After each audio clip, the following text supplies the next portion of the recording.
নমস্কার বন্ধুরা, welcome to my channel মাঠে ময়দানে অফিসিয়াল। বন্ধুরা, এই ভিডিওতে আমি ইস্ট বেঙ্গল, মোহনবাগান ও ইন্ডিয়ান ফুটবল নিয়ে কিছু আলোচনা করব।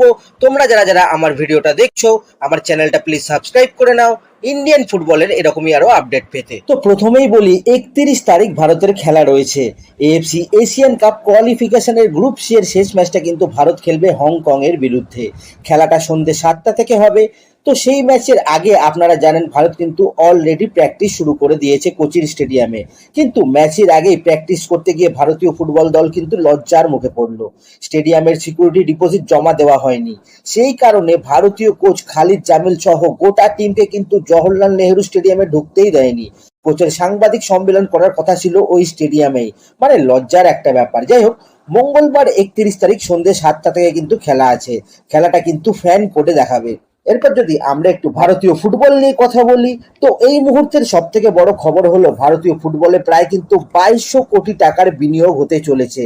মানে আইএসএল এর জন্য যে ইনভেস্টর আসছে তারা কিন্তু এই কাজটা করবে।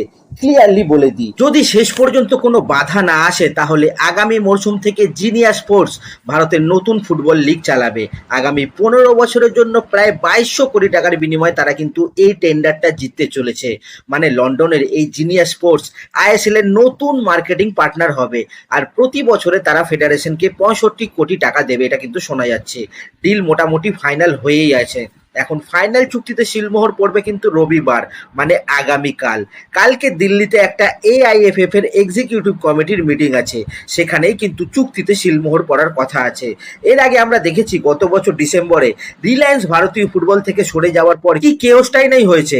ভারতীয় ফুটবলে একটা অন্ধকার সময় গেছে, লিগ ছোট হয়ে গেছে, ক্লাবগুলো প্লেয়ার ছেটে দিয়েছে, কোচ ছেটে দিয়েছে।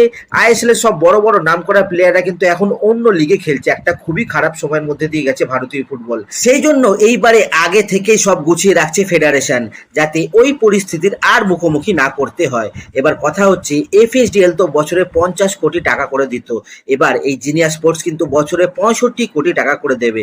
প্লাস প্রতি বছর কিছু কিছু করে এই টাকাটা বাড়বে। সেই জন্য ফেডারেশন একটা নতুন অক্সিজেন পেল, এটা কিন্তু বলাই যায়।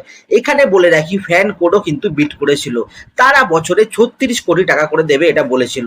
কিন্তু যেহেতু এই জিনিয়া স্পোর্টস এর বিটটা অনেকটাই বেশি, তাই কিন্তু এই আইএসএল এর নতুন কমার্শিয়াল পার্টনার কিন্তু জিনিয়া স্পোর্টসই হচ্ছে, এটা কিন্তু বলাই যায়। এবার ফেডারেশন সভাপতি কল্যাণ চৌবে স্ট্রাকচার নিয়ে, মানে আগামী আইএসএল কোন স্ট্রাকচারে খেলা হবে সেটা নিয়ে কিন্তু ক্লাবদের সাথে কথা বলবে। যারা খেলতে রাজি হবে তারা খেলবে, আর যারা খেলতে রাজি হবে না তাদের কিন্তু ছাড়াই এবারের আইএসএলটা হবে, এটা হচ্ছে ব্যাপার। আর শুধু আইএসএল কেন, জিনিয়া স্পোর্টস আইএসএল আর সুপার কাপ দুটো টুর্নামেন্টই করাবে। এদিকে মেয়েদের ফুটবল আইডব্লিউএল আর আইডব্লিউএল 2 এরও কিন্তু মার্কেটিং পার্টনার পেয়ে গেছে এআইএফএফ। আইডব্লিউ এর মার্কেটিং পার্টনার হতে চলেছে কিন্তু ক্যাপ্রি স্পোর্টস। তারা বছরে প্রায় 5 কোটি টাকা করে দেবে। তো ভারতীয় ফুটবলে কিন্তু ভালো ভালো খবর আসছে। দেখা যাক এখন আগামী দিনে কি হয়। তো আজকের ভিডিওতে এতটুকুই। দেখা হচ্ছে আবার পরের ভিডিওতে। নমস্কার।